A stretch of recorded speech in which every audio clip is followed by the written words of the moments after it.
Hi friends, అందరు ఎలా ఉన్నారు? నేను బాగున్నాను. అందరు బాగుండాలి, అందులో నేను ఉండాలి అనుకుంటానండి. ఈరోజు మనం బీన్స్, పొటాటో, మెంతం వేసి కర్రీ ప్రిపేర్ చేస్తున్నాం ఫ్రెండ్స్.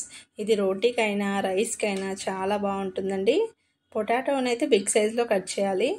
నేనైతే బీన్స్ని ఎప్పుడు మేము ఇలాగే చిన్నగా కట్ చేసుకుంటాం. కావాలంటే మీడియం సైజులో కట్ చేసుకోండి. ఓకేనా ఫ్రెండ్స్, ఇవి బాగా శుభ్రం చేసుకోవాలి. మెంతంని కూడా 2 సార్లు వాష్ చేసుకోవాలి. టమాటాలు అయితే 2 కట్ చేసుకోవాలి. ఉల్లిపాయలు అన్నీ రెడీ పెట్టుకోవాలండి. కడాయిలో ఆయిల్ వేసుకొని కొంచెం వేడెక్కినాక ఉల్లిపాయ, కొత్తిమీర, కరివేపాకు వేసి కలర్ వచ్చే వరకు బాగా ఫ్రై చేయాలండి. ఇది రోటీకైనా రైస్కైనా చాలా బాగుంటుందండి. టేస్ట్ కూడా చాలా బాగుంటుంది. ఓకేనా ఫ్రెండ్స్, ఇలా కొంచెం ఫ్రై అవుతున్నప్పుడే అల్లం వెల్లిపాయ పేస్ట్ వేయాలి. అలాగే 1 స్పూన్ పసుపు కూడా వేసి మరొక 5 మినిట్స్ సిమ్లో పెట్టేసి బాగా ఆనియన్స్ ఉడికితేనే మనకి ఏ కర్రీ అయినా టేస్ట్ బాగుంటుందండి. ఇలా మొత్తం బాగా కలిపేసుకొని, ఇందులో ఆయిల్ కూడా ఎక్కువ పట్టదండి. దీనికి మనం కొంచెం కర్రీ టైప్లో చేస్తున్నాం కాబట్టి ఇలా కొంచెం ఫ్రై అయినాక మనం పొటాటో మరియు బీన్స్ కూడా వేసేసుకొని బాగా ఫ్రై చేసుకోవాలండి.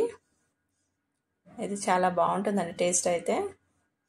వాటర్లోకి తీసేసి బీన్స్ అండ్ పొటాటో వేసుకొని ఒకసారి కలిపేసి బాగా ఉడికించాలండి. కొంచెం ఆయిల్లోనే ఉడికిస్తే మనకి స్మెల్ అనేది రాదండి, పచ్చి వాసన అనేది రాదు. అప్పుడే మనం ఉప్పు కారం వేసేస్తే మనకి స్మెల్ వచ్చేస్తుంది. ఇలా కొద్దిసేపు ఫ్రై చేసుకోవాలి. మూత పెట్టి ఉంచాలి. తర్వాత మూత తీసేసి మరొక 5 నిమిషాలు ఉడికించిన తర్వాత తగినంత కారం వేసుకోవాలండి. 1.5 స్పూన్ అయితే వేస్తాము. దాన్ని కావాలి అంటే తక్కువ వేసుకోండి. దానికి సరిపడా 1/2 KG beans, 2 big size potatoes తీసుకున్నాము. ఉప్పు తగినంత వేసుకొని 1/2 స్పూన్ వేస్తున్నానండి. కావాలి అంటే మళ్ళీ యాడ్ చేసుకోవచ్చు. ఎక్కువ అయితే తినలేం కదండి, అందుకని. ఓకేనా ఫ్రెండ్స్, ఇది మొత్తం బాగా కలిపేసేయాలి. ఉప్పు కారం వెజిటేబుల్స్కి పట్టేలాగా కలుపుకుందాం. తర్వాత మూత పెట్టి ఉడికిద్దామండి ఒక 10 నిమిషాలు. ఇలా మూత పెట్టేసి ఉడికిచ్చేద్దాం. తర్వాత మనం ఉడికిన తర్వాత చూద్దాం, ఒకసారి ఉడికిందా చూసి కొంచెం వాటర్ అయితే యాడ్ చేశాను. మనకి గ్రేవీ టైప్ వస్తుంది కాబట్టి వాటర్ యాడ్ చేసాము. ఓకేనా ఫ్రెండ్స్, ఇలా లాస్ట్కి మనం మెంతంని వేసుకోవాలండి. కొంతమంది ఆనియన్స్తోనే వేసేస్తారు. టమాటా కూడా వేసేసి మెంతం కూడా వేసేస్తానండి. టమాటా మెంతం వేసి ఒక 10 నిమిషాలు మూత పెట్టేసి ఉడికిచ్చేద్దాం.